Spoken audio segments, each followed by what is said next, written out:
Morning, sir. Fine. How are you, Mr. President? Life's great. How's the climate? Let us finish.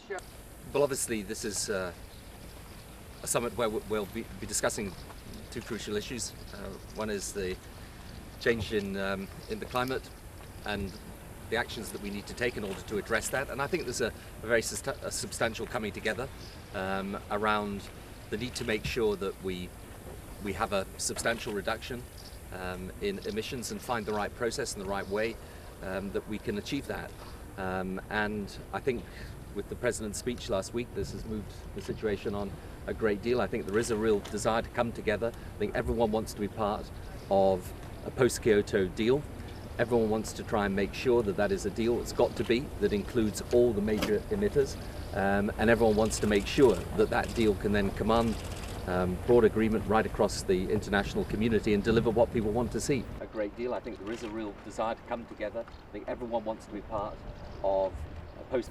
Were you aware that your government was approving payments to a friend of President Bush's as part of British Aerospace's kickback system?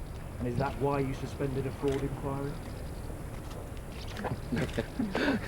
I'm glad you're answering that question. A friend of mine. On the point you asked me, let me make one thing very clear. I'm not going to comment on the individual allegations. And a lot of this, of course, relates to things that go back to the 1980s. But let me just make one thing very, very clear to you.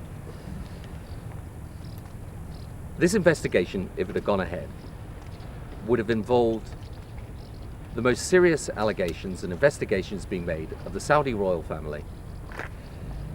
And my job is to give advice as to whether that is a sensible thing in circumstances where I don't believe the investigation incidentally would have led anywhere except to the complete wreckage of a vital strategic relationship for our country in terms of fighting terrorism, in terms of the Middle East, in terms of British interests there. Quite apart from the fact that we would have lost thousands of British jobs. So I totally understand why you guys have got to do your job, but I've got to do mine. And mine is sometimes taking these decisions about what I believe to be in the strategic interests of our country and holding to it, and that's what I've done. Substantial reduction in emissions and find the right process and the right way that we can achieve. We did discuss Darfur. I'm frustrated, but the international organizations can't move quickly enough. I don't know how long it's going to take for people to hear the call to save lives.